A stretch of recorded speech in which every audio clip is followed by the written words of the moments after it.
Bonsoir et bienvenue. Nous sommes à Paris chez notre ami Nathan, comme chaque fois que je viens à Paris. Et donc, on va faire un cours habituel, évidemment par Zoom, mais avec Baruch Hashem un public. Et c'est pour ça que je regarderai un petit peu moins la caméra et je regarderai les personnes ici présentes en rappelant donc que ce shiur et les Yunishmat des personnes décédées, donc on les a cités auparavant. Et encore une fois, pour la guérison de tous les malades et surtout la délivrance des otages, Be'ezrat Hashem, en ce mois de délivrance. Alors, on va entamer, comme vous le savez, le troisième livre de la Torah, le livre de Vaïkra. Alors, quelle est la particularité de ce livre de Vaïkra et comment, par exemple, Ramban va expliquer la succession? Pourquoi ce livre arrive juste pile maintenant, alors qu'on a terminé le livre de Shemot avec l'inauguration du Mishkan? Alors, c'est un peu dans cette logique que s'inscrit l'explication de Ramban en disant, puisque maintenant on a le Mishkan, maintenant on va rentrer dedans pour savoir comment faire et à quoi donc va servir ce Mishkan. À part le Aaron HaKodesh, on sait que c'était pour garder les tables, mais maintenant il va y avoir ce qu'on appelle les korbanot. Les corbanotes, bon, maintenant on se suit depuis déjà pas mal de temps, donc vous savez que je n'aime pas traduire ce mot par sacrifice, mais plutôt par des approches, des offrandes. Offrandes. Et la racine, le hitkarev, c'est quelque chose qui me permet de me rapprocher. Je vais commencer par un midrash qui dit que, en sachant que le temple n'allait pas durer éternellement et que nous avions le temple pour faire pardonner nos fautes grâce aux corbanotes, maintenant qu'on n'a plus de corbanotes, comment on se fait pardonner nos fautes? C'est la question que pose le midrash. Et on voit, il y a plusieurs sources, plusieurs midrashim, qui vont justement nous dire que Hachem a prévu, et par exemple, je vous cite quelques sources, par exemple, Vaïkra Rabba, c'est Amar Rabbi Chaina bar Papa. Donc maintenant qu'on n'a plus les corbanotes, qu'est-ce que Hachem a répondu? Que les béné Israël s'occupent des corbanotes, et moi je considérais comme s'ils les avaient offerts. Ça veut dire qu'ils s'occupent, autrement dit qu'ils les étudient. Étudier le livre de Vaïkra, étudier les corbanotes, Hachem considère comme si on les offrait. Ça reste très difficile, puisque pour nous, c'est quelque chose d'extrêmement théorique. On n'est pas Kohen, donc nous, on n'a pas à offrir. Donc, voir tous les détails, comment il fallait faire, quelle partie il fallait brûler, partie c'est très, très technique. Est-ce qu'on parle de ces techniques-là? Il y en a qui disent non, c'est pas tous les corbanotes. Pas, Quand on parle d'un corban par excellence, auquel on fait allusion, celui qui était offert tous les jours, matin et après-midi. C'est le corban tamid, le corban perpétuel. Et pour illustrer cet enseignement du Midrash, qu'est-ce qu'on va faire matin et après-midi? On lit les corbanotes. Lorsque nous, on appelle ça la kétorette, mais à quoi on fait allusion? On fait allusion au corban tamid. Donc, le fait de lire cette kétorette, donc ces corbanotes, alors il y a, c'est vrai, le matin, donc Ezehu Mekoman Shel Zevachim. Donc, pour ceux qui arrivent relativement tôt, donc c'est assez rare. Donc, il y a donc ce passage où on précise l'endroit où était offert chacun des sacrifices et avec quoi il fallait l'apporter. Donc, c'est relativement court. Et là, on a spécifié vraiment tous les corbanotes qui existent. Korban Toda, Shelamim, Pesach, toute la liste est complète. Ça, c'est j'ai dit le Midrash Rabbah. Un autre Midrash, et surtout c'est basé sur la Gemara, on dit que par rapport à l'étude, c'est pas seulement étudier le passage qui parle des sacrifices des corbanotes, non. D'après Resh Lakish, c'est étudier la Torah, tout court. Unshalema farim sefatenu, que nos lèvres remplacent les taureaux. Qu'est-ce que ça veut dire? Qu'est-ce que je fais avec la bouche? Eh bien, j'étudie. Et d'autres vont se baser aussi sur le même verset pour dire qu'est-ce qui va aujourd'hui remplacer les sacrifices, les korbanot? La tfila. La tfila. Et sur la tfila, il faut peut-être rappeler qu'on a un véritable problème. Pourquoi? Parce qu'elle se répète. Parce que c'est un texte qu'on finit par connaître par cœur, sur lequel on ne se concentre pas. En rigolant, moi je dis, quelle est la partie de la tfila du matin où on se concentre le plus? Ça, c'est la réponse théorique, ça devrait être. Mais moi, je parle dans la réalité. Sur quel texte on se concentre le plus? Non. C'est le même tous les jours, trois fois par jour. C'est en fait le seul qui change d'un jour à l'autre. C'est le mise-mort du jour. C'est le seul moment où je m'arrête pour réfléchir quel jour on est aujourd'hui. Ah, on est jeudi. Ah, donc c'est Yom Khamisi. Donc, au final, on en rit, mais c'est triste. Ça veut dire, c'est là où je m'arrête pour réfléchir. Donc, c'est donc qu'il y a un changement. Et c'est vrai que c'est le seul texte qui change d'un jour à l'autre, c'est le psaume du jour. Ben, sinon, tout le reste, c'est identique. Et donc, on ne s'arrête pas tellement. Il faut être.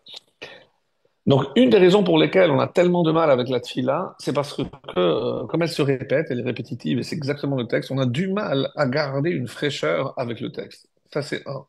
Il y a une autre explication aussi, vous me direz si vous êtes d'accord avec moi, c'est que il y a des fois où, bon, c'est pas pour reprendre la blague, celui qui pour la première fois est allé au hôtel, il est revenu, son ami lui a dit alors, comment c'était?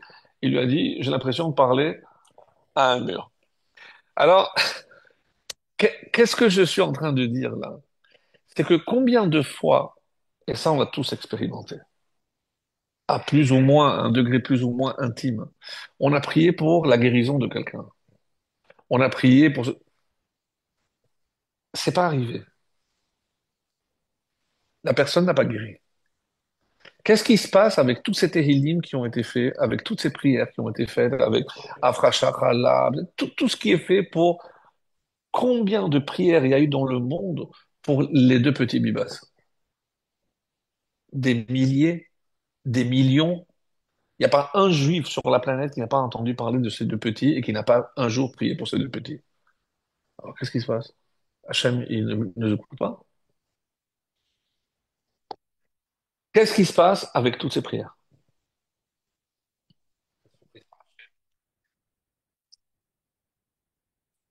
Elles sont recyclées, on va dire. C'est un Zohar qui dit qui est le premier qui a prié pour quelqu'un d'autre et qui n'a pas été écouté? Pour qui il a prié? Pour Sodome et Gomorrhe. Pour sauver la ville de Sodome et Gomorrhe, Abraham a prié. Et s'il y a 40, et s'il y a 50, et s'il y a 30, à la fin, elles ont été sauvées? Non. Qu'est-ce qui s'est passé avec ces prières? Le Zohar nous dit qu'Hachem a pris toute cette filote et les a gardées tachat kisseh hakavod. Quelqu'un d'autre qui n'a pas été écouté, c'est celui qui a prié le plus au monde et il n'a pas été écouté pour rentrer en Israël. 515 tfilotes, 515. Alors, qu'est-ce que ça veut dire 515? Alors, les gens se disent, eh ben, il s'est levé un jour et il a commencé à faire 515 filotes. Non, c'est pas comme ça. C'est que on considère, à partir du moment où il a commencé à prier, jusqu'au jour, jusqu'au jour où il est décédé. Et en faisant les trois prières quotidiennes, donc on arrive à 515. Donc en fait, il n'a pas rajouté des prières. Mais dans chaque prière qu'il a faite, il a introduit la demande de rentrer en Israël. Qu'est-ce qu'Hachem lui a dit? Stop. Si tu fais 516, je dois chambouler le monde entier. Parce que pour que toi tu rentres, je dois tout changer. Alors de grâce, arrête. De grâce, arrête. Où sont passés ces 515 tfilotes? Où sont passées les prières de Abraham? Alors, quand je dis nos prières, mais à côté de celles de Abraham ou de Moshe, vous êtes d'accord avec moi elles ont pas le figure, parce que je vais pas me comparer moi aux tfilotes de Moshe Rabbeinu. Mais il n'y a aucune tfila qui est vaine. Mieux que ça, qu'est-ce que va nous révéler les Zohar? Mais alors, à quoi elles servent? Pourquoi Dieu les stocke? Parce que il y a des fois des malades qui méritent d'être sauvés ou que Dieu a décidé simplement qu'il voulait, pour des raisons qui lui sont propres, sauver telle ou telle personne, mais pour qui personne ne va prier.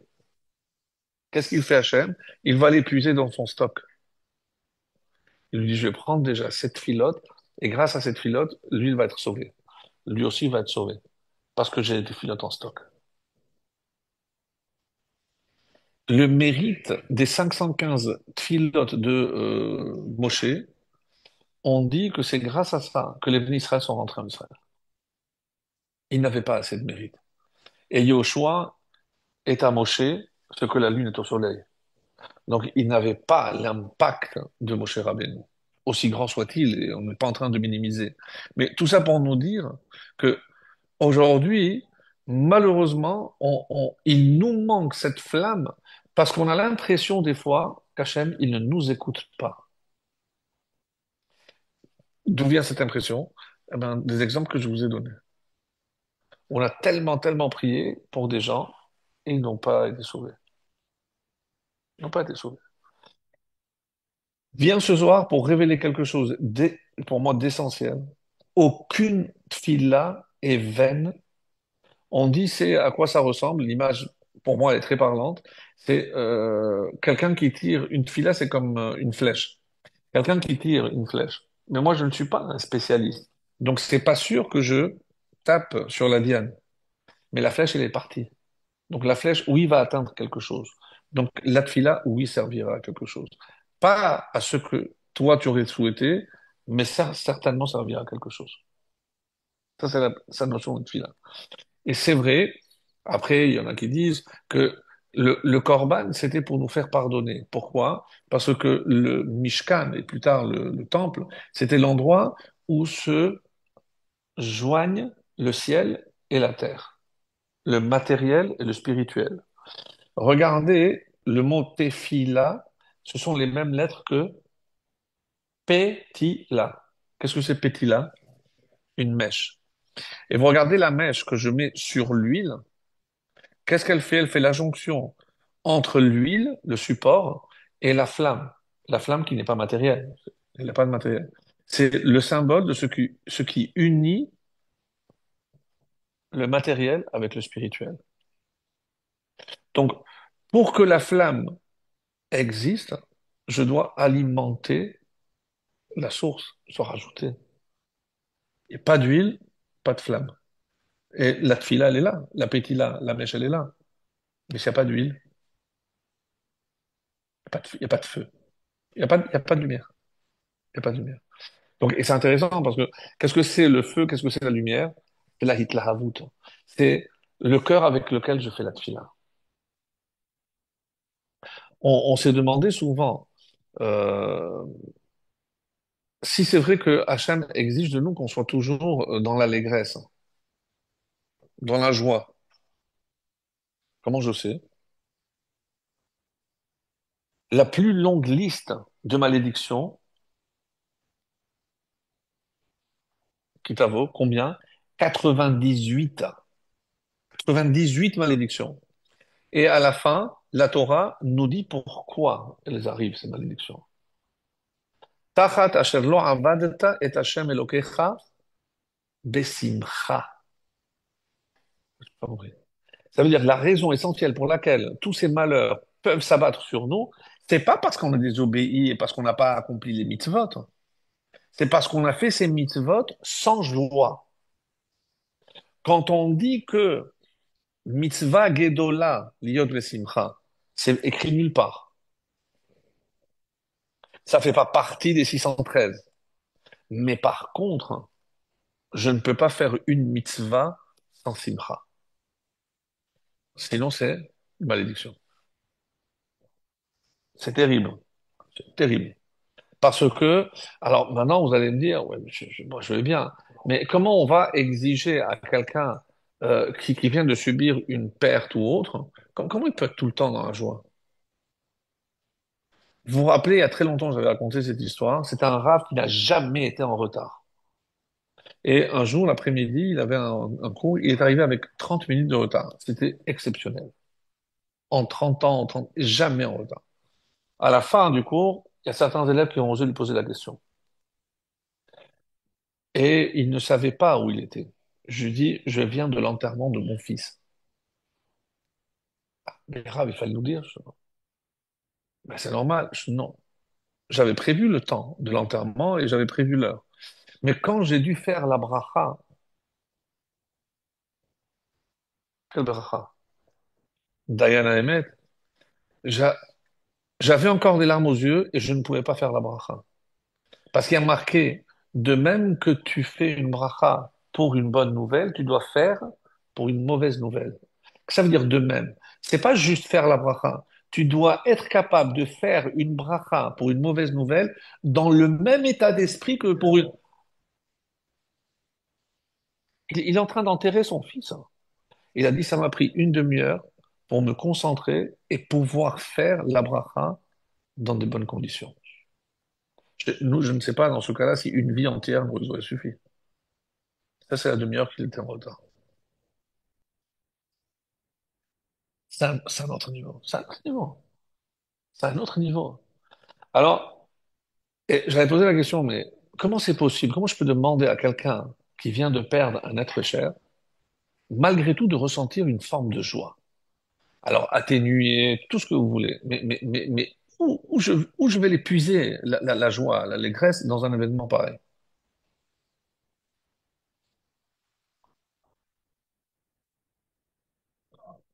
La vie continue, oui, bravo.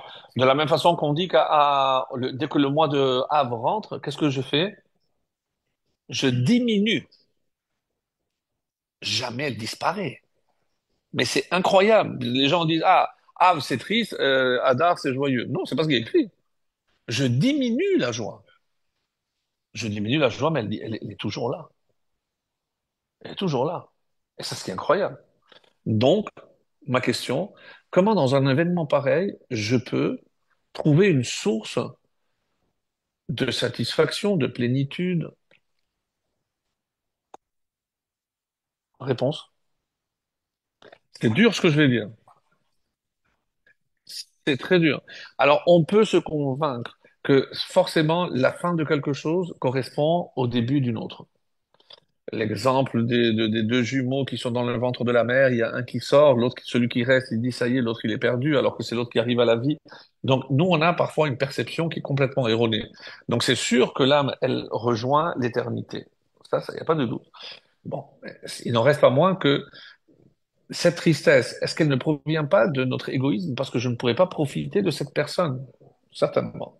Donc, comment je peux lui demander, malgré tout, de se ressentir une certaine forme d'allégresse, même diminuée?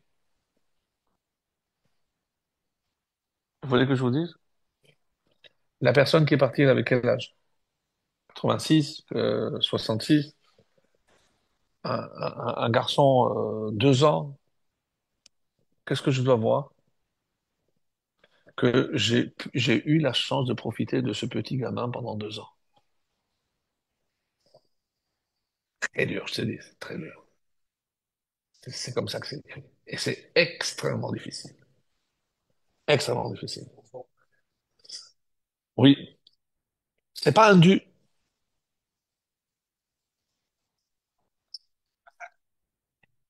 Mais ça. Alors, écoutez, je ne sais pas, parce que je crois que la semaine dernière, je ne l'ai pas dit au cours.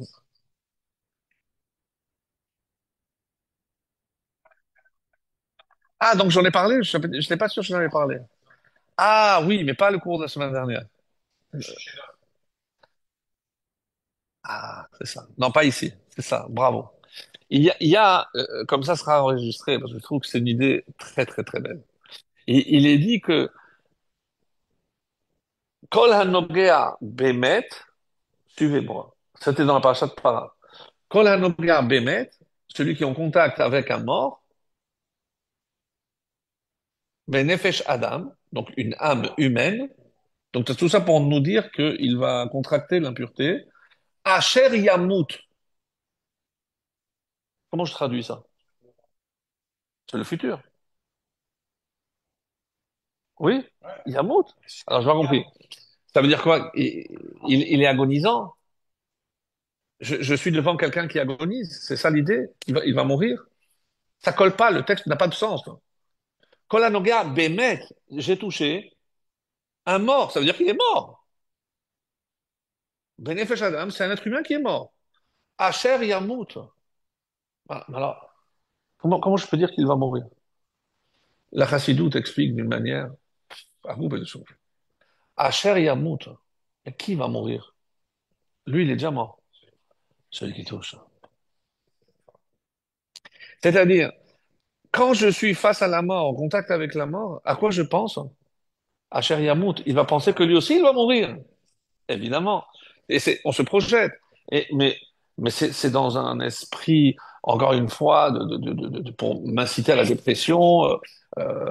Pas du tout. C'est parce que quand je pense à la mort, je prépare la vie. Comme je sais que je vais mourir, le temps est limité.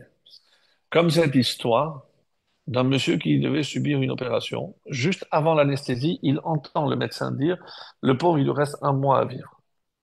Et puis, après, il s'endormit. Il se réveille avec cette idée qu'il lui reste un mois à vivre.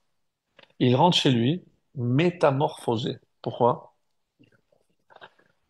Et il dit à sa femme, non, non, non, aujourd'hui, c'est moi qui accompagne les enfants. Ah bon? Oui, oui, t'inquiète pas. Bon, j'irai chercher. Non, non, non, c'est moi qui vais les chercher.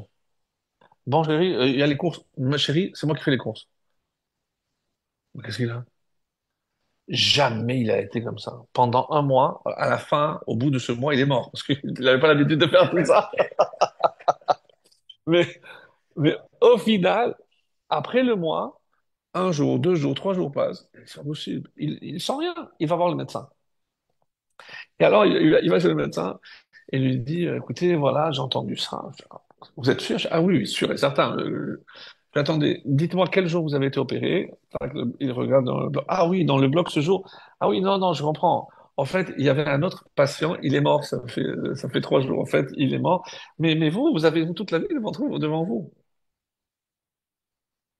Comment la Gemara illustre ce que je viens de donner comme exemple? Fais tes un jour avant ta mort. La Gemara elle-même le met, mais je ne sais pas quand je vais mourir. Ça veut dire que tu dois faire tes tous les jours. Euh, Vivre en sachant qu'on va mourir. Et c'est ça, Cher Yamout. Parce que c'est dès que je comprends que je dois donner un sens, et c'est comme ça que la Torah elle dit, Vavraham Zaken Ba, il est venu avec des jours. Il est venu avec des jours. Il est venu, dit le Midrash, Beyamim Shlemim. Il a rempli tous ses jours. Il a donné un sens à chaque jour de sa vie. Donc quand il se présente devant Hachem, je dis, voilà, tiens, moi j'ai rempli ma part du contrat. On est loin. On est loin. Très loin. Donc, comme l'avait écrit cette dame, qui avait fait une étude pour voir, je crois que je en avais parlé, je ne me rappelle pas dans quel contexte. J'ai fait beaucoup de cours dans ce temps, je ne me rappelle pas où je l'ai dit, je l'ai pas dit. Mais elle a consacré sa retraite à aller interviewer des gens qui étaient en soins palliatifs. Alors, allez, nous. Et là-bas, qu'est-ce qu'elle demandait? Maintenant que vous savez que vous allez mourir, qu'est-ce que vous regrettez le plus? C'est tellement intéressant parce que si il y a vraiment des gens qui ont une leçon de vie, de ceux qui savent pertinemment, mais au final, on sait tous qu'on va mourir, mais on ne prend pas conscience. Bah, je dis, elle le temps, les jeunes, non, on n'intègre pas cette réalité. La Torah est en train de dire Asher Yamut. Quand est-ce que que je commence à prendre conscience de cela? C'est quand je suis en contact avec la mort. C'est là où ça réveille en moi. Non, non, ça c'est une interprétation. Oui, mais après il devient impur parce qu'il a vraiment touché à un mort. Mais l'expression Asher Yamout ne peut pas être attribuée à celui qui est déjà mort. Alors qu'est-ce que cette phrase vient faire ici? Parce qu'on ne parle pas de celui qui est déjà mort, on parle de celui qui est en contact. Parce que c'est à ce moment-là que tu réfléchis à ta propre mort. Et réfléchir à sa mort, c'est l'inciter à réfléchir à sa vie. C'est de ça qu'il s'agit. Alors, on va revenir. Euh, le Chafetz Chaim nous dit que l'accapara, hein, c'est celui qui étudie toutes les halakhot, pas comme j'ai dit tout à l'heure, ça c'est un autre avis, celui qui étudie tous les détails, les halakhot des korbanot. Pour que ça soit une vraie capara, il faut, comme à l'époque, il fallait accomplir tous les détails du korban, de l'offrande, donc j'apprends tous les détails et c'est comme ça que je peux obtenir la capara. Tout le monde n'est pas d'accord, en tout cas c'est l'avis du Chavetz Chaim. Un Midrash Talpiot nous dit, et ça j'ai trouvé, il se base sur un Zohar. Pour moi, c'est un chidouche exceptionnel. Écoutez bien parce que qu'est-ce que le korban que j'apporte, finalement, c'est parce que il va expier ma faute. C'est ça l'idée. On se rappelle, les années précédentes, on avait dit la question fameuse de Ramban, mais quel rapport avec le pauvre animal? Mais pourquoi c'est l'animal qui doit en pâtir alors que c'est moi qui fautais? Ouais, la question éternelle, bon, du Ramban, on avait parlé les années précédentes, on va revenir dessus. Mais vient le Midrash Talpiot et nous dit la chose suivante. Et c'est bon, par rapport au Zohar. Pourquoi? Parce que à la place d'un korban, et vous allez comprendre pourquoi, parce que quand on apporte un animal, à quoi je dois réfléchir?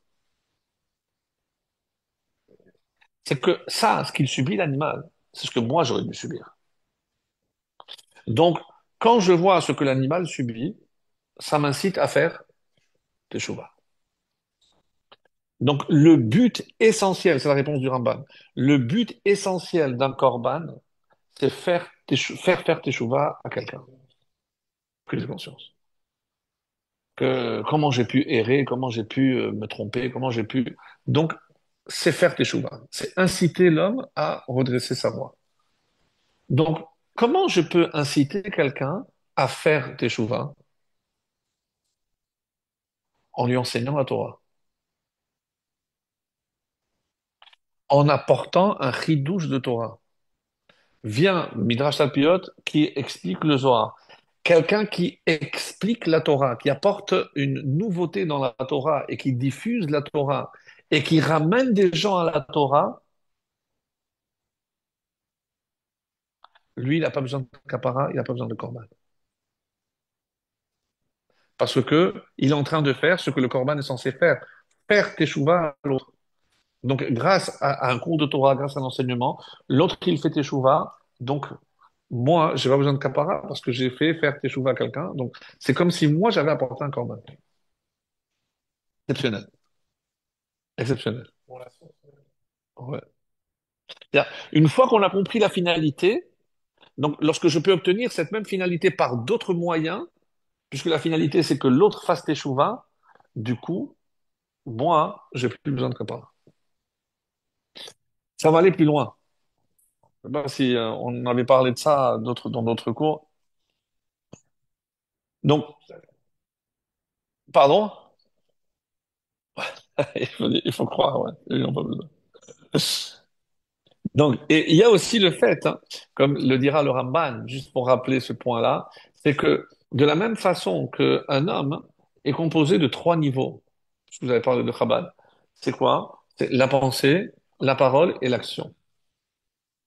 Et donc, si j'ai fait une faute, il faut que l'accapara accapare et l'acte, et la parole, et la pensée. Comment?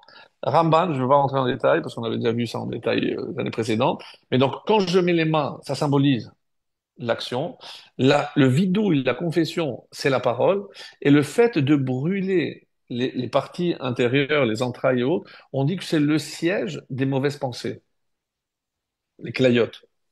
Donc, je suis en train de réparer ma faute sur les trois niveaux, pensée, parole, acte.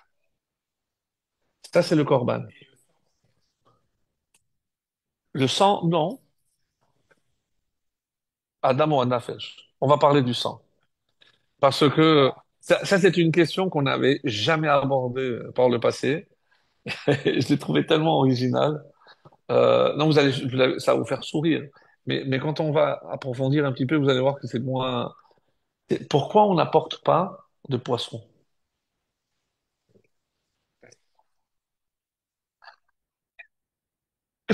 Il a le sang froid. Non, bon, on m'a fait remarquer qu'on n'entend pas forcément. Donc c'est pour ça que je répète pour que ça soit.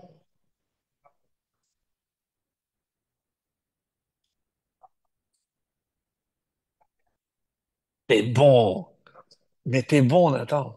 T'es excellent. C'est une réponse, hein. T'es bon. Moi, je sais pas si j'aurais trouvé la vérité. T'es bon, hein. Excellent. Donc, je- on va. Toi, t'es prêt un petit peu à l'Israël. On t'accepte. Bezrat Hashem. Alors, non, non, non, je vais prendre ce que tu as dit parce que c'est en partie. Donc, il y a plusieurs réponses. Pour la réponse au poisson, il y a pas moins que moi j'ai pu voir très rapidement, au moins six réponses différentes. Donc, on va essayer d'en voir quelques-unes. Et on va commencer par les plus simples qu'on va rejeter, non, mais qui ne sont pas pertinentes, et on va progresser. Mais avant ça, je voudrais revenir sur euh, le Sefer HaChinour qui énumère les mitzvot, et dans la mitzvah 95, qu'est-ce qu'il dit? Pourquoi on prend une béhéma? Donc on va poser le problème inverse. Pourquoi je prends une béhéma, un animal, pour le sacrifice, pour le sacrifier à ma place? La question est claire? Parce qu'il y a certains types. Tson Bakar, donc c'est ce qui est précisé ici. Et après, on va essayer de, si on a le temps après de voir le Harizal qui pose pas mal de questions. Parce que regardez le premier verset. Vaïkra el Moshe, Dieu a appelé, c'est pas écrit Dieu, mais on sait que c'est Dieu il a appelé Moshe. Vaïdaber elav meorel moed est mort. Et il l'a appelé du Orel Moed en lui disant, Daber el ben Israël ve'amarta. Parle aux enfants d'Israël ve'amarta aleem. Et tu leur diras. Et il dit, mais qu'est-ce que c'est que ça? Parle et dis-leur, c'est une répétition. C'est une redondance complètement inutile. Complètement inutile. Adam, qui écrive Miken, et là non plus, c'est pas compréhensible. Pourquoi? Un homme qui apporte une offrande parmi vous. Comme on aurait dû dire, un homme parmi vous qui apporte. Adam et Miken qui écrivent Korban Hashem. Alors, de quoi je peux apporter? Behema, Bakar et Tson. Donc, c'est quoi? C'est l'offrande, c'est du gros bétail, du menu bétail, et c'est 16 animaux. Behema, bakar et tson. Des animaux, quel type d'animaux? Gros bétail et petit bétail. C'est tout. Après, on va voir les volatiles, les oiseaux. Et quelqu'un qui est pauvre, qu'est-ce qu'il peut apporter? La farine, cholette.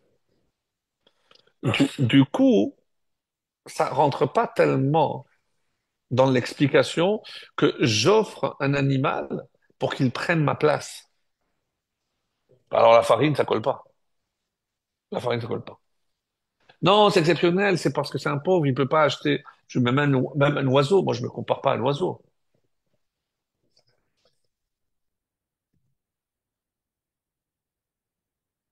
Toi, tu conçois le corban comme une amende. Ben si, on va le faire payer. Il faut qu'il ressente une perte. Je comprends, je comprends. Mais c'est pas du tout dans ce sens. Alors pour terminer avec le Sefer Achinour, qu'est-ce qu'il dit? Behema ve'adam domim. Pourquoi? Parce que les deux, c'est Bassar vadam. Il y a de la chair, il y a du sang. Et alors?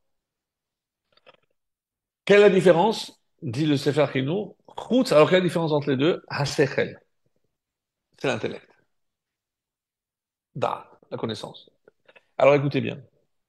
Quand un homme faute, comment un homme avec un intellect comme le nôtre peut désobéir et ne pas écouter l'ordre qu'on lui donne? Comment c'est possible? Magnifique. Ruach shtut. C'est-à-dire, c'est comme si je prenais mon sechel et je le mettais à part. Donc, pourquoi on offre un animal? Parce que quand tu as fauté, tu t'es comporté comme un animal. Puisque si je dis que la différence, c'est le sechel, et que toi, tu as mis ton sechel de côté, tu es redevenu une béhéma. Donc, voilà pourquoi tu prends une béhéma. Exceptionnel. On arrive, on arrive. Attends, attends, il va me tuer. Ça. Mais plus que le poisson, moi, le poisson, ça m'a tenu en éveil toute l'après-midi. Je voulais faire une sieste, donc j'ai pas pu. Non, c'est trop. Et bon, tout ce que j'ai pu chercher un petit peu, parce que j'ai pas tous mes moyens ici. Mais bon, pour moi, c'était beaucoup plus intéressant le poisson. Pourquoi pas? Il y a de la chair aussi. Oui, c'est vrai, mais on mange les 9 jours, donc c'est pas de la viande. Parce que j'ai dit que c'est Bassar, Vadam. Oui, mais à ce moment-là, le poulet. Oui, mais c'est pas la Torah qui a dit que le poulet c'est considéré de la viande. C'est les Chachamim. Donc c'est un petit peu un stade intermédiaire. Donc c'est pas vraiment de la viande.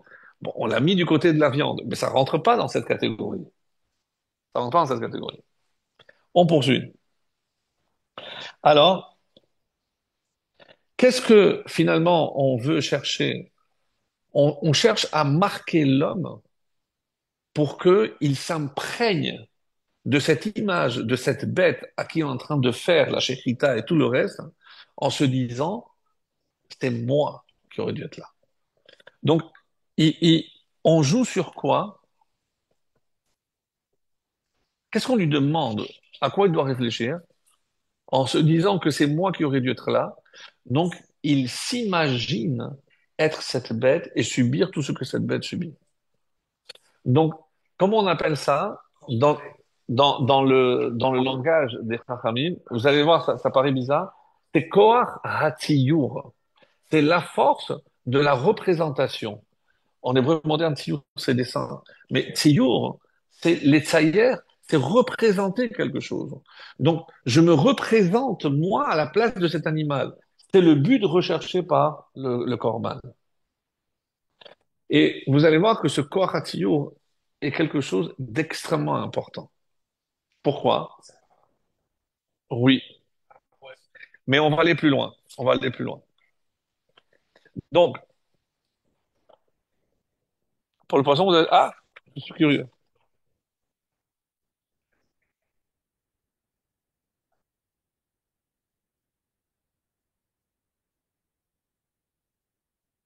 Ah, et alors?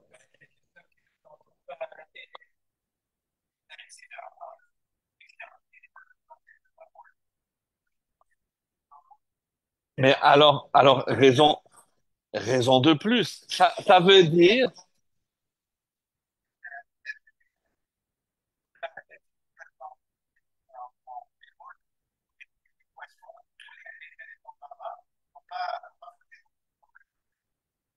donc, donc si je le comprends bien, comme ils n'ont pas fauté, donc on les a préservés. Bon, mettons de côté. On remet ça de côté. Maintenant, on va rentrer pour quelques instants dans un domaine un peu plus ésotérique, c'est avec le Harizal. Parce que le Harizal, c'est lui qui pose la question. C'est curieux parce que lui s'arrête pas rarement dans le texte pour comprendre. Le Harizal dit qu'est-ce que ça veut dire Daber Martha? Comme si Daber, c'est au Bnei Israël, Martha, et à qui tu parles? À eux. Qui eux? Vous êtes inspirés ce soir, les gars. Je suis épaté. Je suis épaté. Mamache, je suis épaté. Vraiment. Ils parlent aux animaux. Alors, il faut comprendre pourquoi. Ce que ça veut dire. Alors, le Harizal, je vais pas rentrer parce que c'est pas un domaine que je maîtrise à 100%. Mais cet enseignement est connu du Harizal. On dit que jusqu'à combien de fois un être humain peut revenir dans un autre être humain? Gilgul, 3 fois. Hazaka. Trois fois. Si au bout de trois fois, cette personne n'a pas fini d'accomplir et qu'il doit revenir quand même, alors que sur quoi il va revenir? Animal. Animal pur ou impur? Ça dépend d'abord pur. Après, impur. Sinon, après, il peut revenir aussi dans des végétales.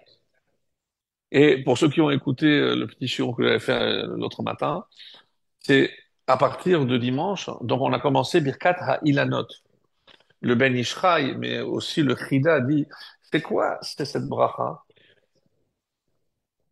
Si vous lisez les petits textes en petits caractères, et vous faites pas que la bracha, on parle là-bas que grâce à notre bracha, on puisse libérer les âmes qui sont enfermées dans les arbres. Plein d'histoires. Plein d'histoires. Mais une que j'aimerais vous raconter, parce que elle me parle beaucoup, c'est du Baal Shem Tov. Je sais pas si je l'avais tout raconté, mais elle est très belle. Le Baal Shem Tov, un jour, reçoit en rêve quelqu'un qui lui dit Rav, vous devez tout faire pour me libérer ma neshama. Je dis, bon, je vais raconter. Ah, tu l'as dit dans le livre? Ah, exceptionnel ça. Et bon, ça, vous allez voir, ça va très bien avec son livre. Et qu'est-ce qui s'est passé? Il est allé voir un riche et lui dit comment tu as acquis ta fortune? Je dis voilà, j'ai des animaux et surtout celui qui me rapporte énormément, c'est un cheval d'une.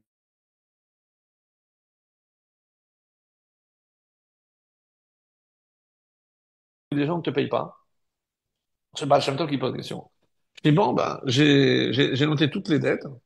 Et qu'est-ce qui se passe? Je dis bon, ben, lorsque la personne, par exemple, elle est morte, si je peux réclamer aux descendants, aux héritiers, sinon j'ai une boîte où je garde même en souvenir. Ah, tu veux me montrer cette boîte? Je dis oui. Il apporte cette boîte, il cherche et il trouve une fiche. Il sort la fiche et il lui dit et ce monsieur, je dis ben, ce monsieur est mort il y a 5 ans. Il lui dit est-ce que ça te dérange que je déchire ce papier? Je dis bon, je pense pas il va pas ressusciter pour me payer. Il déchire le papier. Et à ce moment-là, il y a des serviteurs qui viennent dire à ce riche, Maître, maître, le cheval vient de mourir. Alors il se retourne vers le Baal Shem Tov. Il a dit, comment ça se fait que vous avez déchiré, il est mort? Je dis oui. Ce cheval, c'était lui. Il est venu payer ses dettes. Et avec ce que vous avez gagné en 5 ans pendant lesquels il a travaillé, il a payé sa dette, il fallait le libérer.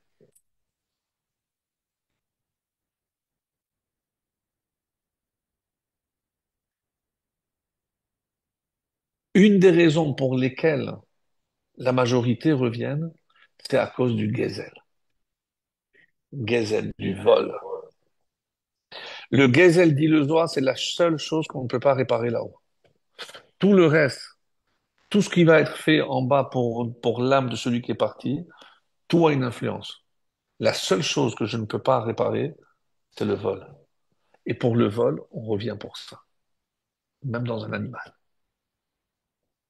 Le mieux, évidemment, c'est un animal pur. Pourquoi? Parce que comment je libère l'âme?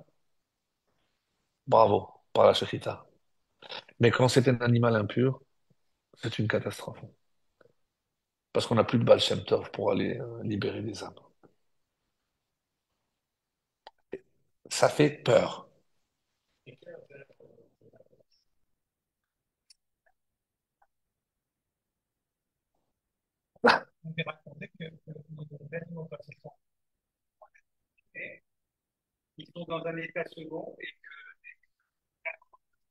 Comme s'ils s'attendaient à ça.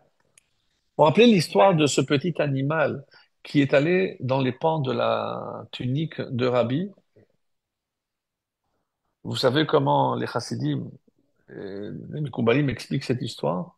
C'est que cet animal voulait, il savait qu'il devait faire la shechita, mais il voulait être mangé par Rabbi Yehuda Hanassi.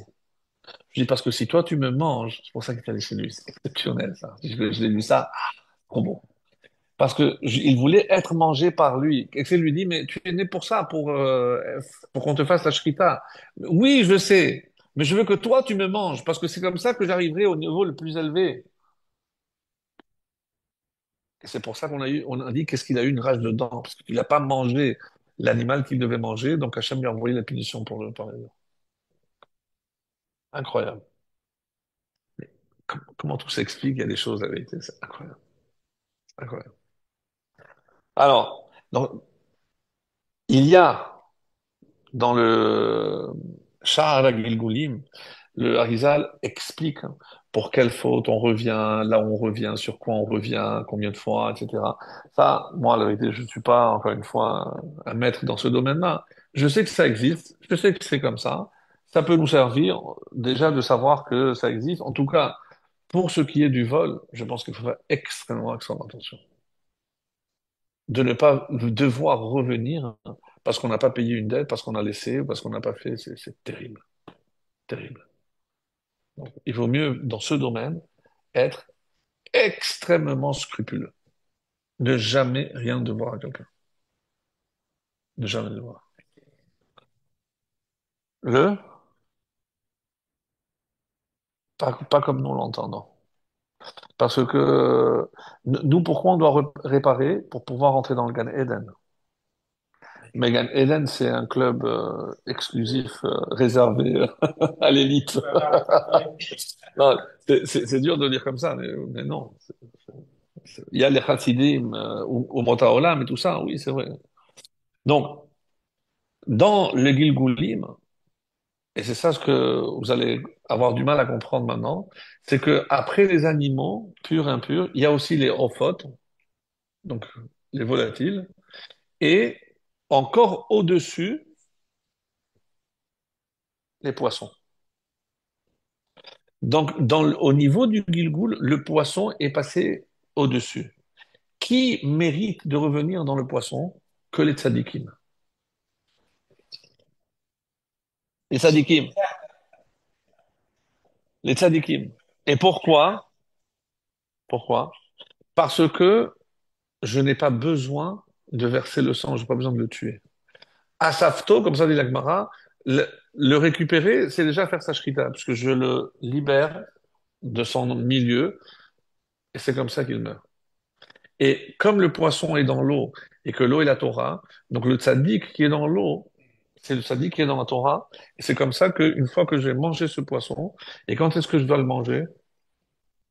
Vendredi soir, dans la Kedusha. Et c'est comme ça que je libère. Incroyable, incroyable. Eh ben, pardon, mais je pense que tout le monde, peu importe le rite de chacun, je pense que tout le monde mange du poisson le vendredi soir. Les Ashkenazim, la carpe, enfin, peu importe, mais tout le monde passe par là. Tout le monde passe par là. Et une des raisons pour lesquelles il a mérité, bon, à part que Dag, c'est aussi Seth, etc. Bon, mais il y a aussi le fait, et je reviens à ce que tu avais dit, c'est que c'est le seul animal qui n'a pas fauté. Quand? Noah. Parce que c'est les seuls qui ne se sont pas mélangés. Ça, c'est, on va dire, le côté positif.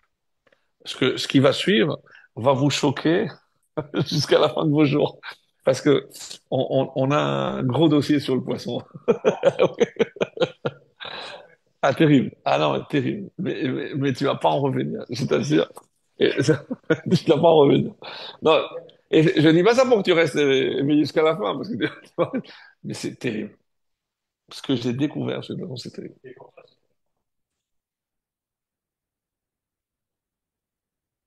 C'est sûr. Il y a une Gemara qui dit dans Tamid, on voit quel psaume je fais chaque jour. Oui, je ne vais pas vous faire la totale, mais par exemple, le deuxième jour, on dit l'Ivne Korach. Et chaque jour, chaque psaume a été choisi en fonction de la spécificité du jour de la création. Le deuxième jour, on a séparé les eaux d'en haut des eaux d'en bas. Quel rapport avec Korach, les enfants de Korach? La scission, la séparation. Parce que le deuxième jour, il y a une séparation.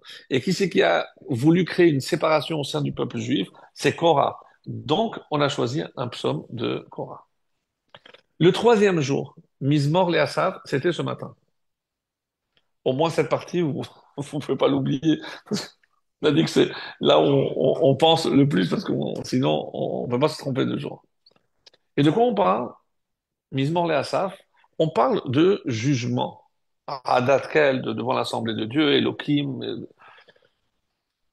Quel rapport avec le troisième jour? C'est ma question. Dieu a rassemblé toutes les eaux, Ikavu Hamayim, et pour que apparaisse Yabasha, la terre. Troisième jour, c'est l'apparition de la terre avec l'herbe. Comment la Torah appelle l'herbe dans la création?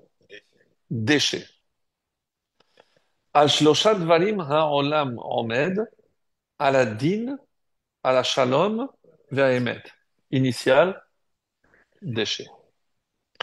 La justice, la paix et la vérité. Mais pourquoi l'herbe, maintenant, je parle de jugement et de justice? C'est là où je commence. Comment ça se passe dans la mer?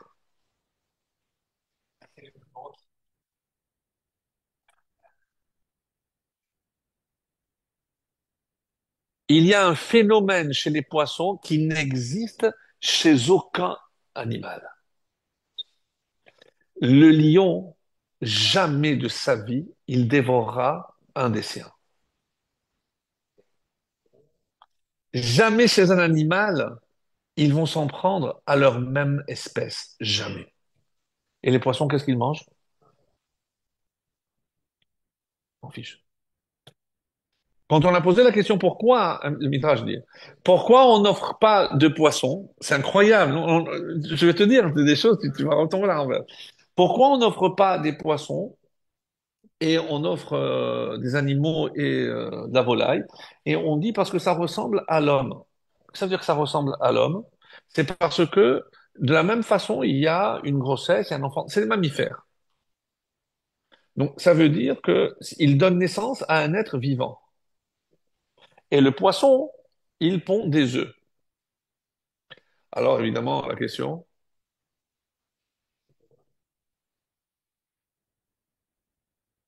ah, les oiseaux, bah, aussi, les oiseaux aussi, ils pondent des œufs. Alors c'est quoi cette réponse?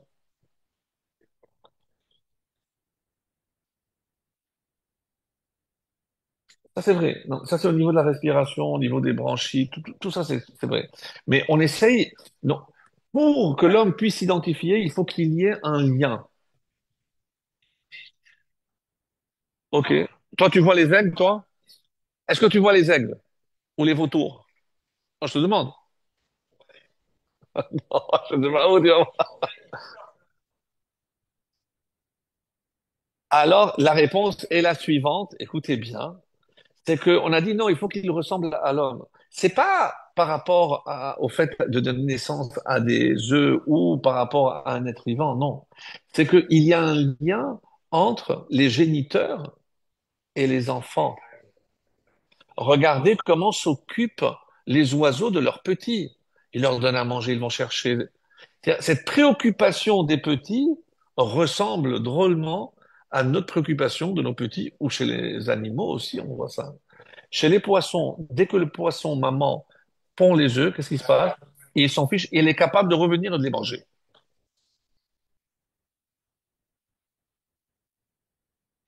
Et c'est pour ça qu'Hachem ne les veut pas. Hachem ne veut pas les poissons sur le misbéach. Plus encore, j'ai pas terminé. J'ai dit quel rapport maintenant avec le troisième jour? Pourquoi Dieu crée la terre avec qu'est-ce que je veux sur la terre? Je veux de la justice, je veux la vérité et je veux la paix. Pour que tout le monde vive en paix. Et pourquoi il ne pouvait pas laisser l'eau? Parce que dans l'eau, c'est exactement l'inverse. Il n'y a pas de jugement, il n'y a pas de paix, et ils sont très devants. Le gros mange le poisson. Et quand un gros va vers un petit, mais s'il y a d'autres petits qui ont le malheur de se trouver sur sa route, ben, il les avale pareil. Il n'y a pas de pitié, il n'y a pas de quartier. Rappelez-vous avec Yona, il n'a pas voulu. Quelle est la faute de la ville de Ninive, de Nineveh? Qu'est-ce que Dieu leur reprochait? Gézel.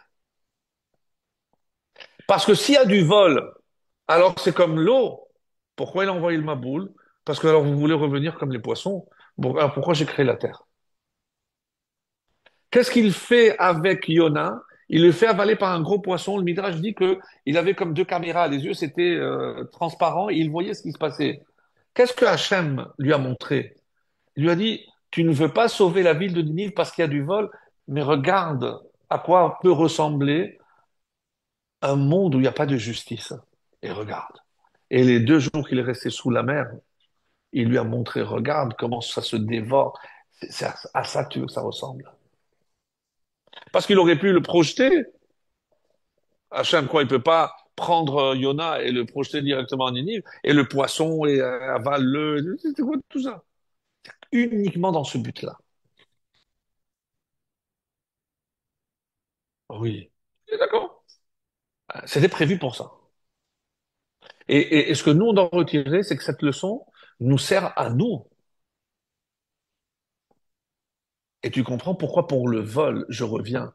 Parce que sinon, c'est comme si tu étais coupable d'avoir détruit le monde. Ah, ah, ça, il faut voir le Harizal. J'ai pas toutes les réponses, là. Non, non, pourquoi un tzaddik reviendrait déjà? C'est-à-dire qu'il y a forcément peut-être qu'il reste quelque chose qui n'a pas bien fait. Je sais pas. Ouais, ouais. Mais j'ai pas la réponse. Ouais, j'ai pas la réponse. Vraiment, j'ai pas toutes les réponses.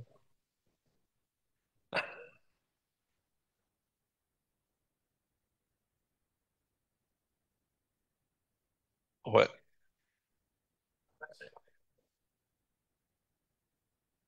Donc maintenant, regardez ce que dit ici le Harizal. Je vais le lire. Écoutez bien. Daber el Ben Israël. Parle aux Béné Israël, aux enfants d'Israël, pour leur dire ce que j'attends du Corban. Ve'amarta alehem. Et parle aussi aux animaux. Mais quand je dis parle aux animaux, à qui je parle? Aux âmes réincarnées dans ces animaux. Parce que c'est grâce au fait que Réhouven a apporté cet animal où est incarné Shimon.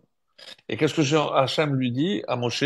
Parle, dis-lui que grâce à lui, Shimon, quand il va mourir, grâce à ça, Réhouven va faire Teshuvah. C'est inouï. Ce que nous révèle ici le Harizal est inouï. Et on comprend pourquoi, et entre autres, ce qu'on a dit tout à l'heure, c'est le Rachim Akadosh qui dit, si donc le but est de faire Teshuvah, quelqu'un qui fait faire Teshuvah aux gens, non seulement il ne doit pas porter de korban, mais il n'aura pas besoin de revenir en Gilgoul. Parce que je reviens en Gilgoul que pour faire Teshuvah à l'autre. Mais si je le fais de mon vivant, faire Teshuvah par des shurim, j'ai plus besoin de ça. Il se réincarne pas. C'est incroyable. Je vous assure, c'est incroyable. Vous vous rendez compte la puissance, j'espère. Tu prends un copain à toi, tu le fais faire tes chouvas, t'es peinard. Tu sais que tu ne reviendras. Sauf pour le gazelle, attention, ça, ça pardonne pas. Le gazelle, ça pardonne pas. Oui, oui. Parce que celui qui a porté un corban, il n'a pas fait 1000 fautes. Il a fait une faute, il a encore. Et maintenant qu'il fasse tes chouvas sur ça, ça vaut le coup d'investir dans ce domaine. Les Chabad l'ont compris. Ouais, ouais, ouais. Sincèrement, bah, on peut pas retirer ce qui est à César, hein. Hein? Alors, oui, c'est vrai. Donc, On a parlé tout à l'heure de la force du tiyur, c'est-à-dire la force de représentation et d'imagination. Et le Rav Salanter et d'autres aussi grands penseurs comme le Rav Volbe insistent sur la différence entre un tzaddik et un rachat. Si moi je vous demande, d'après vous, c'est quoi, qu'est-ce qui différencie un tzaddik d'un rachat?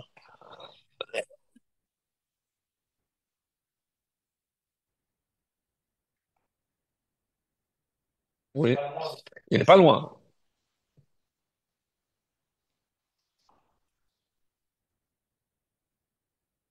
C'est ça qui diffère. Nous, on aurait tendance à dire, qu'est-ce qu'il manque au rachat et qui est peut-être à l'origine de son comportement. Donc, la crainte de Dieu et qui se traduit par un manque de... Si vous demandez à n'importe qui de définir la différence entre un tzaddik et un rachat, qu'est-ce qu'il vous dire? Eh ben, le rachat, il manque de mouna. On est en train de lui dire que tout ce qu'il fait, il va trouver une récompense là-haut, etc. Oh, tu sais quoi, moi je suis là pendant que je suis là, et ça, tant qu'on est en vie, bon, on va manger et boire, et après Dieu dira. Mais Dieu te dit, pas après, il te dit maintenant. Viens, le Rav, il dit, c'est pas ça. C'est le manque de représentation. Il lui manque le Koach Hatziyur. Parce que quand on lui dit, mais tu comprends que si tu fautes, voilà ce qui va se passer. Qu'est-ce qu'il dit?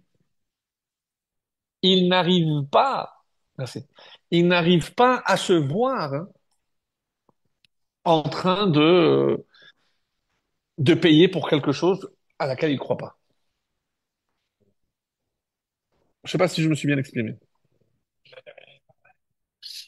Voilà, c'est quoi? Il n'arrive pas. Merci beaucoup. Merci infiniment.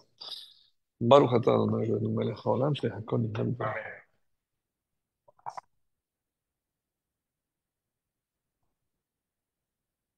Et c'est comme celui qui se dit, mais ça m'arrivera jamais. Mais on te dit, mais écoute, arrête de fumer, va voir dans les hôpitaux, regarde ce qui se passe. Ah, c'est pour les autres. C'est-à-dire, je ne me vois pas dans cet état-là. Et comme je ne me vois pas comme ça, je continue à agir comme je l'entends. Donc lui, il insiste énormément sur la force du tiyur. Et pourquoi c'est tellement important? Et pourquoi j'ai pris cet exemple-là? Quelle est la fête par excellence où on joue sur la représentation? Je joue sur les symboles. Pourquoi? Tu dois te voir comme si toi tu sortais. Tu dois te rappeler en voyant ça à quoi tu dois penser. Donc tu imagines le mortier, tu imagines des travaux forcés, ceux qui font semblant de sortir avec la matzah. Mais on est dans la représentation. Pourquoi? Parce que c'est comme ça qu'on peut comprendre l'événement. Et on peut s'imprégner et intégrer cet événement en nous. Ke'ilu. Oh, il y a ça le Israël. Chaque génération doit se voir comme si nous-mêmes on sortait d'Égypte. Et comment je peux y parvenir? Eh ben, je m'imagine moi en train de sortir d'Égypte. Donc c'est extrêmement, extrêmement important. On peut pas s'imaginer. Et juste,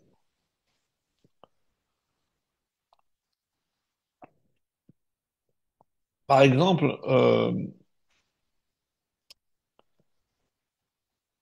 chez les Ashkénazes, comment ils s'habillent à l'aile du Seder, le soir du Seder? Vous savez ce qu'ils mettent? En blanc, comme un kippour. Pourquoi? Pourquoi? Ah, kippour, je comprends pourquoi on ressemble des anges. Parce que pendant les 10 jours, la Seret Teshuvah, qu'est-ce qu'on dit? Où il est le roi? Passadé. Ça veut dire qu'il est descendu. Mais comme Hachem, là-bas, il est entouré de sa cour de Malachim, oui, Donc, les 10 jours où il descend, qui culminent avec Kippour, qu'est-ce qu'on vient dire? Hachem, nous, on sait que tu es là, donc on va nous s'habiller en blanc parce que nous sommes tes malachim ici-bas.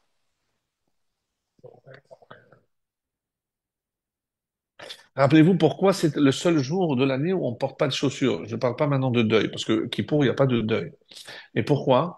Le premier qui s'est déchaussé, c'est Moshe, lorsque Dieu lui a dit, la terre que tu foules, elle est sainte. Mais qu'est-ce qui a conféré cette sainteté à cet endroit? La présence de Dieu. Donc à Kippour, qu'est-ce qui se passe? Mais Dieu est là! Donc tu mets pas de chaussures. Et en plus, tu t'habilles en blanc, pourquoi? Parce que, comme ça, toi, tu représentes les malachim d'en haut. Ben, toi, tu fais les malachim d'en bas. C'est-à-dire, hmm, la Chassidoute explique très bien ça. Bien. Évidemment qu'il est tout le temps là, mais tu ne le ressens pas comme ces 10 jours. Pourquoi? Par rapport aux efforts que tu fais. Oui, il est toujours là, lui, il est toujours là. Mais là, je l'accueille. Parce que par mon comportement, pourquoi on dit, ah, c'est tu mets tes chouvas, alors je vais faire tes chouvas un autre jour? Évidemment que oui. Mais par mon comportement, je suis plus sensible à sa présence, disons-le comme ça. Comme disait, il y a un Ashkénaze qui avait beaucoup d'humour. Pourquoi le lendemain de Kippour, il y a qui c'est qui est content? On dit le Kohen. Je dis non, tous les Juifs sont contents. Pourquoi? Parce que c'est la seule fois où tu remets le vêtement, c'est le linceul, et que tu peux l'enlever. Parce qu'il y a une fois où tu le mettras, et tu ne pourras plus l'enlever. C'est- Mais c'est de l'humour ashkénaze. C'est de l'humour ashkénaze. Non, mais c'est très profond. La vérité, c'est très profond. C'est-à-dire, le fait de pouvoir le revêtir et de l'enlever, c'est une joie immense. Parce que ça veut dire que, voilà, tu es en vie. Tu es en vie. Et c'est ça. Donc, qu'est-ce qui se passe? Pourquoi le soir du Seder, on s'habillerait en blanc? Est-ce que c'est par rapport à un mal-art? Est-ce que c'est par rapport à... Oui. Mais pourquoi on devrait faire, nous, les malachim, ce soir-là, à ce moment-là? Qu'est-ce qu'elle dit, la Haggadah? Mais, qui c'est qui est venu à Makat Bechorot pour frapper les premiers-nés? Lo Ali des malach, lo Ali des shaliach, et là, Akadosh Baruch Hu. Donc, comme il est là, parce qu'il est descendu pour faire un miracle, et par cette 10e plaie nous faire sortir, alors on revêtit de blanc, parce que il est descendu tout seul. Alors nous, ce soir, à ce moment-là, on t'accompagne. On était malachim. Incroyable, incroyable. Et ceci dit, il n'y a pas cette coutume que chez les Ashkénazes. Chez les Marocains, tout le monde revêt une djellaba. Alors c'est vrai que la djellaba, c'est pas ce qu'on va emporter pour notre dernier aller simple, mais c'est pas qu'on dit que je l'appelle. Donc, mais au final, c'est à ça qu'on réfléchit. C'est à ça qu'on réfléchit. Parce qu'on est pour mieux ressentir la présence d'Hachem. Mieux ressentir la présence d'Hachem. Voilà, je trouvais que c'était une idée. Alors,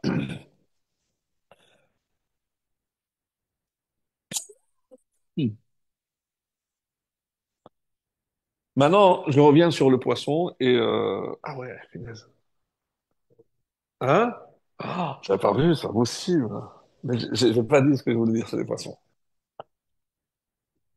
Je vais terminer avec ça. C'est tellement beau, je ne vais pas ne pas le dire. Et je l'avais promis.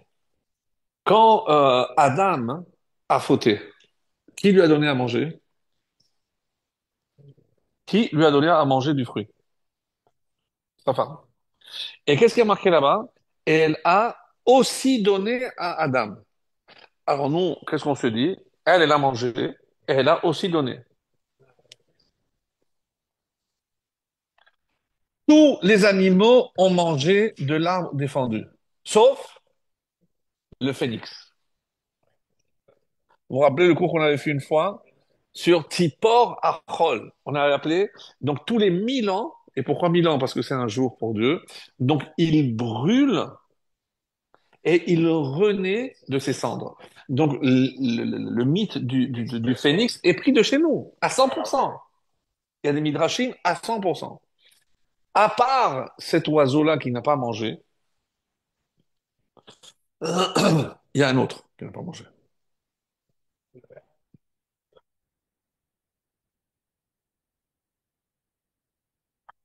Le poisson.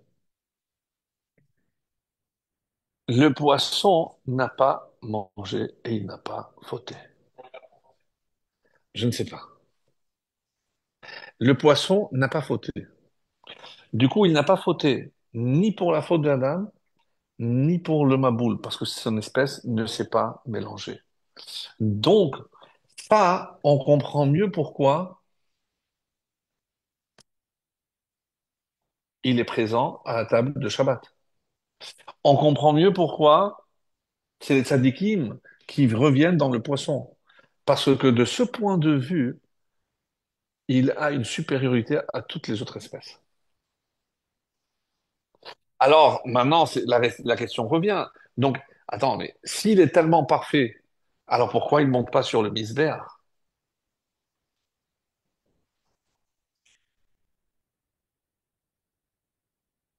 C'est pas mal. C'est pas mal ça. Alors, regardez, les initiales de misbéach. L'autel. Oui, bravo. Donc, misbéach, à quoi sert cet autel sur lequel je vais sacrifier cet animal, le corban? Même de misbéach, mochalin l'Israël. C'est pour pardonner les fautes à Israël. Zayin, Zikaron l'Israël, c'est un souvenir pour qu'il ne faute plus. Et le poisson, c'est la mémoire. Bête, parce que c'est que le misbéach par le korban, ça apporte la bracha. Et chet, puisque c'est l'animal maintenant qui est mort, donc lui, il est vivant. Chet, c'est chayim. Maintenant, on dit ici pourquoi la Torah dit Adam qui a crié. Pourquoi on l'appelle Adam? Il y a quatre noms qu'on aurait pu utiliser. Ou Adam, ou Ish, ou bien Enoch, ou Gever. Pourquoi Adam? C'est entre autres Lorizal qui donne cette réponse. C'est parce que il vient de Adama, de la terre. Donc il faut que pour pardonner, ça ne peut provenir que de la terre. L'oiseau, c'est quoi? La moitié de la terre et la moitié de l'eau. L'animal, entièrement de la terre. Le poisson, entièrement de l'eau. Donc, il ne peut pas venir expier quelqu'un qui est de la terre. Et qu'est-ce que je dois, si je n'ai ni d'oiseau, ni un animal, qu'est-ce que je pourrais prendre? Forcément quelque chose qui pousse dans la terre. Le blé. Le blé. Pourquoi la Torah a utilisé le mot Adam? Pour que je comprenne que seul ce qui vient de Adama peut expier celui qui, parce que Dieu lui a dit, mais comment tu t'appelles toi? Je m'appelle Adam parce que je viens de Adama. C'est la terre. Et d'ailleurs, rappelez-vous, qu'est-ce qu'il avait dit à Hachem? Je dis, mais comment tu veux que je ne faute pas? Tu m'as créé avec une matière première défectueuse. Elle t'a désobéi. Puisque tu as dit, qu'est-ce que tu as dit? Tu as demandé à la terre, donne-moi des arbres fruits. La terre a dit, mais si je fais un arbre fruit, mais plus personne va aller chercher les fruits là-haut. Ils vont tous manger le tronc et il ne restera plus rien. Donc, qu'est-ce qu'elle a fait la terre? Je dis, non. D'abord le tronc et après le fruit. Pour que elle avait raison la terre? Oui. C'est sûr qu'elle avait raison. Mais